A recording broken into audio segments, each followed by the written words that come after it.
Multiple if else if के topic को हमने स्टार्ट किया हुआ है। प्रीवियस कुछ वीडियोस में एग्जांपल और इफ़ एल्स इफ़ की जो है सिंटेक्स और पर्पस को हमने स्टडी किया था।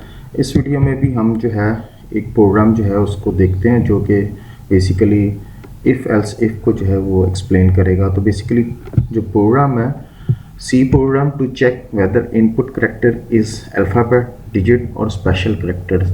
तो यूज़र जो है वो कोई करेक्टर इनपुट करेगा और करेक्टर को जो है वो चेक किया जाए कि वो अल्फ़ाबेट्स है, डिजिट है या स्पेशल करेक्टर्स है।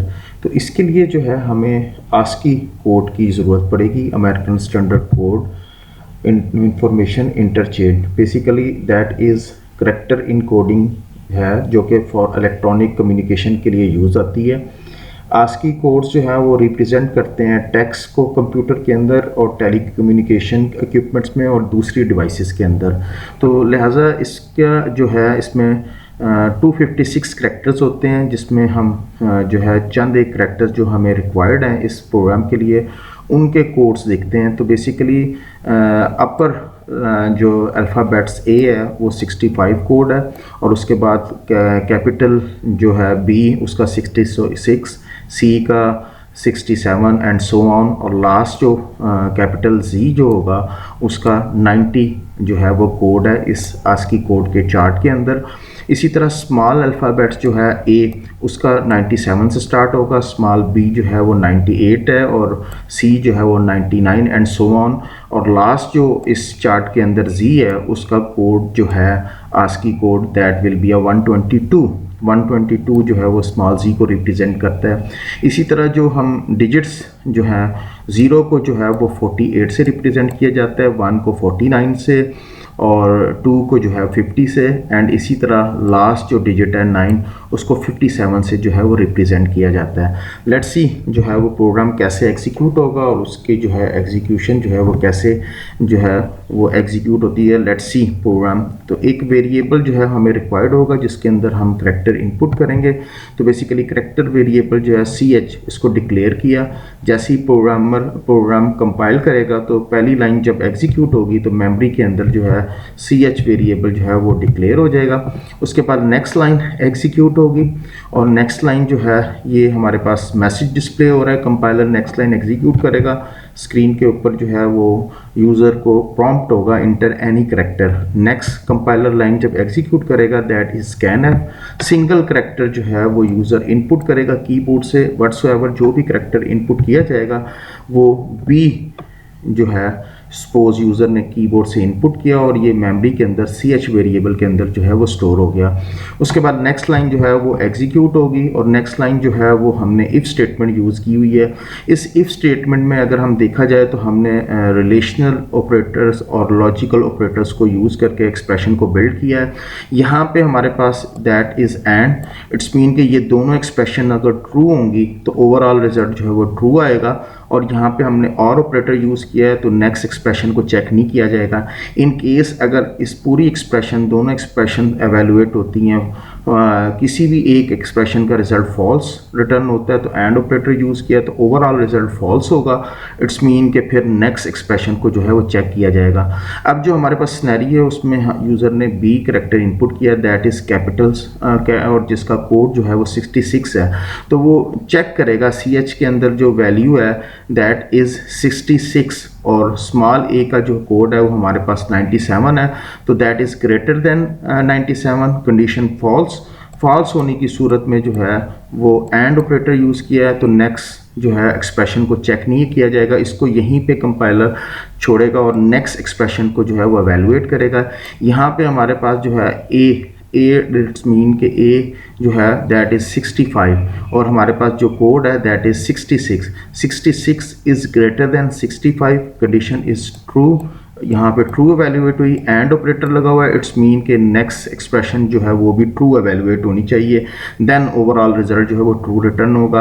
तो CH में जो हमारे पास वैल्यू अवेलेबल है दैट इज़ बी और बी का जो आस्की कोड है दैट इज़ 66 और जो कि जी जो कैपिटल है उसका कोड 97 है, 90 है। इट्स मीन के 66 इज़ लेस देन 90।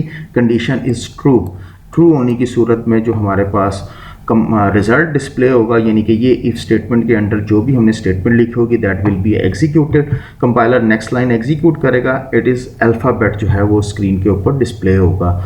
अज्यूम करते हैं कि ये प्रोग्राम दोबारा यूज़र कंपाइल करता है और इस टाइम जो है वो यूज़र जो है 2 इनपुट करता है। इट्स मीन कि 2 डिजिट्स का इनपुट किया।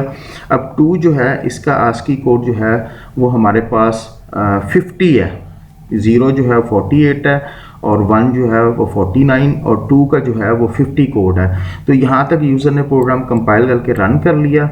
ये स्टेटमेंट जो है यहाँ पे 50 is greater than 97, condition is false होने की सूरत में बाकी एक्सप्रेशन एवेलुएट नहीं होगी। नेक्स्ट एक्सप्रेशन को चेक किया जाएगा। यहाँ पे जो हमारे पास कोड है जो है आस्की कोड दैट इज़ 50, 2 का 50 है और ए का जो है वो 65 है। तो 50 is greater than 65, that will also evaluate false. तो इसका मतलब है कि ओवरऑल रिजल्ट इस पूरी एक्सप्रेशन का फॉल्स रिटर्न हुआ। कंट्रोल जो है वो नेक्स्ट एल्स पार्ट के ऊपर जो है वो जंप कर जाएगा, कंपाइलर इस लाइन को एग्जीक्यूट करेगा। अब यहाँ पे जो हमने स्टेटमेंट लिखी हुई है यहाँ पे हमारे पास जो है CH, यानी कि यहाँ पे हमारे पास जो कोड है दैट इज़ 50 और 0 का कोड जो है दैट इज़ 48।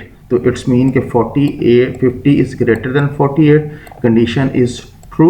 यहाँ पे हमारे पास कंडीशन ट्रू हो गई, एंड ऑपरेटर लगा हुआ है तो नेक्स्ट एक्सप्रेशन भी जो है वो ट्रू एवेल्युएट होनी चाहिए। CH के अंदर जो कोड आस्की है दैट इज़ 50 और हमारे पास 9 का जो कोड है दैट इज़ 48, 9 का 57। So it is less than 57, condition is again true. और जब ये भी ट्रू हुई है तो इसका मतलब है कि स्क्रीन के ऊपर जो मैसेज डिस्प्ले होगा that is it is digit. ये डिजिट जो है it will be a display on the screen. हम अज्यूम करते हैं कि यूज़र ने दोबारा प्रोग्राम कंपाइल किया और इस टाइम जो है यूज़र ने परसेंटेज साइन जो है वो इंटर किया है। तो इट्स मीन के परसेंटेज साइन के लिए ये तमाम एक्सप्रेशन जो है फॉल्स हो जाएंगी। उसके बाद कंट्रोल यहाँ पे जंप कर जाएगा, यहाँ पे भी जो है तमाम एक्सप्रेशंस जो है वो फॉल्स होंगी। देन कंट्रोल जो है वो यहाँ पे जंप कर जाएगा और आप स्क्रीन पे जो है मैसेज डिस्प्ले होगा, इट इज़ स्पेशल करैक्टर जो है वो स्क्रीन के ऊपर डिस्प्ले हो जाएगा। सो ये जो था बेसिकली प्रोग्राम जिसमें यूज़र एक करैक्टर इनपुट करता है और उस करैक्टर को चेक किया जाता है कि यूज़र ने अल्फ़ाबेट, डिजिट और स्पेशल करैक्टर तो इनपुट नहीं किया, अप्रोप्रिएट प्रॉपर मैसेज जो है वो डिस्प्ले होता है अगेंस्ट इनपुट के। तो ये यूजिंग इफ़ एल्स इफ़ ये जो है स्ट्रक्चर को यूज़ करते हुए हमने एक प्रोग्राम जो है वो डेवलप किया। तो लैब टास्क जो हमारे पास अवेलेबल है, try your self, write a program of a BMI calculator, body mass indicator जो है basically calculator application that calculate. जी लैब टास्क जो है try your self, write a program of a body mass index calculator application that read the user weight and height, then calculate and display the user body mass index.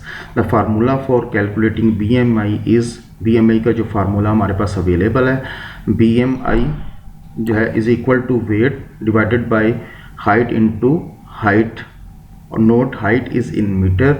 Also the application should display the following information from the scale provided below. ये जिन height और wait जो है basically input करेगा user और उस input के against जो है BMI कैलकुलेट होगा और जो वैल्यूज़ कैलकुलेशन में आएगी तो BMI वैल्यूज़ जो है उसके अगेंस्ट जो है प्रॉपर मैसेज डिस्प्ले हो. अगर अंडर वेट का मैसेज जो है वो डिस्प्ले हो, BMI की वैल्यू लेस दैन 18.5 है, मैसेज डिस्प्ले और नॉर्मल बिटवीन 18.5 एंड 24.9 के दरमियान अगर BMI की वैल्यू कैलकुलेट हो रही है तो मैसेज नॉर्मल का डिस्प्ले हो. और ओवरवेट अगर मैसेज डिस्प्ले हो अगर BMI जो है 25 और 29.9 के दरमियान में एग्जिस्ट कर रही है तो ओवरवेट. और फैट का मैसेज जो है वो डिस्प्ले हो अगर BMI की वैल्यू जो है 30 या उससे ग्रेटर हो तो दैट इज़ लैब टास्क.